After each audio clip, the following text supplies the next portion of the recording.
제2차 세계대전 중에 많은 사람들이 여러 방면에서 명성을 얻었습니다. 그 가운데 한 사람이 바로 버치 오하리입니다. 그는 태평양에 있는 항공모함에 배속된 전투기 조종사였습니다.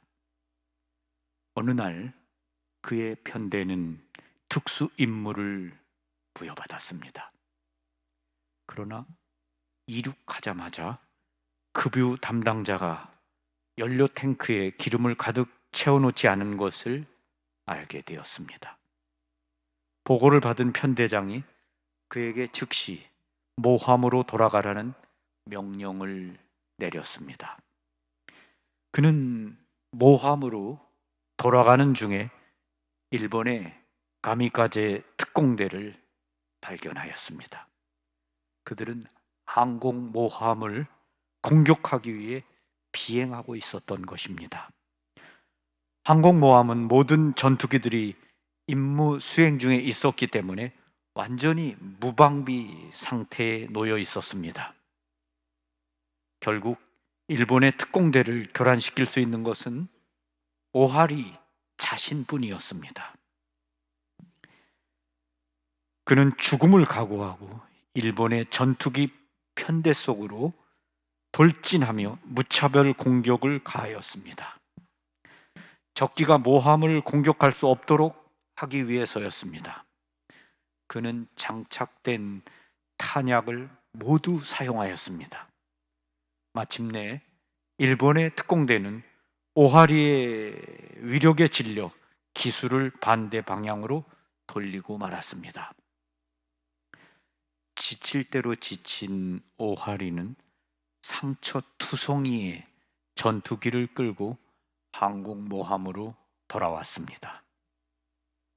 사람들은 오하리의 비행기에 장착된 카메라의 필름이 현상된 다음에야 그가 항공모함을 지키기 위해 얼마나 사력을 다해 싸웠는지 알게 되었습니다. 그는 최고의 명예훈장과 함께 전쟁 영웅의 칭호를 받게 되었습니다. 그 후 오하리 공항은 그의 이름을 따서 명명되었습니다. 또 한 이야기는 2차 세계대전이 발발하기 전에 있었던 일입니다. 시카고에 이지 에디라는 이름을 가진 사람이 살고 있었습니다. 그는 살인과 갖가지 불법 행위로 악명이 높았던 알 카포네의 변호사로 일하고 있었습니다. 그러나 그는 매우 선량한 사람이었습니다. 알 카포네는 에디 덕분에 온갖 불법 행위에도 불구하고 감옥에 가지 않았습니다. 알 카포네는 에디의 능력을 높이 평가해서 에디에게 많은 임금을 지불하였습니다. 에디는 현금뿐만 아니라 어마어마한 저택 등 동산과 부동산을 많이 소유하게 되었습니다. 그는 무엇 하나 부러울 것이 없는 호화로운 생활을 할 수 있었습니다. 그에게는 아들이 하나 있었습니다. 그는 아들을 너무 사랑했기 때문에 아들을 위해 고급 의류와 자동차 그리고 명문학교 등 아들에게 필요한 것이면 무엇이든 최고의 것으로 해주었습니다. 그는 무엇보다 아들에게 올바른 길을 가르치려고 노력했습니다. 그러나 그가 하고 있는 일 때문에 자식에게 명예는 물론 훌륭한 모범을 물려줄 수 없었습니다. 에디는 명예와 자신의 훌륭한 모범이 아들에게 부를 남겨주는 것 이상으로 더 중요하다고 판단했습니다. 진실을 말하는 것은 바로 알 카포네를 배신하는 것을 의미하였습니다. 따라서 알 카포네가 자신을 죽일 것이라는 것을 잘 알고 있었습니다. 그러나 아들에게 명예를 물려주고 훌륭한 모범을 보여주기 위해 그는 모든 것을 희생할 각오가 되어 있었습니다.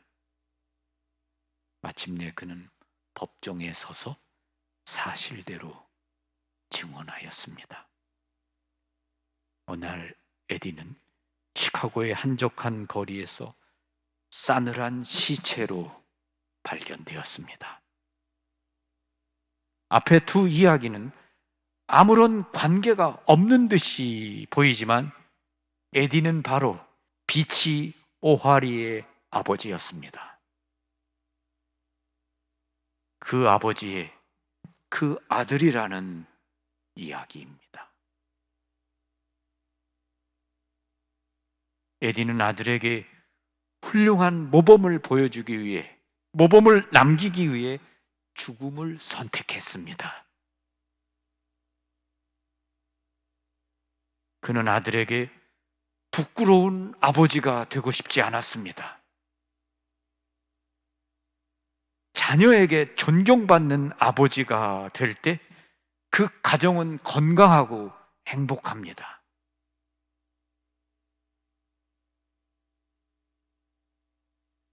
자녀에게 존경받지 못하는 아버지, 부끄러운 아버지가 될 때 아무리 많은 돈과 성공을 거뒀다 하더라도 그는 행복하지 않습니다. 그의 가정 또한 건강하지 않습니다.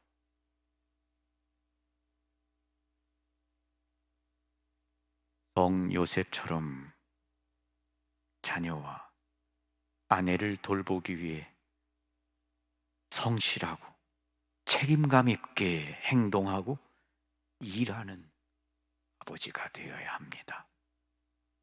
성 요셉의 해에 거룩한 아버지 요셉을 바라보고 요셉의 빛나는 모범을 본받기를 바랍니다. 아멘. 감사합니다. 평화를 빕니다.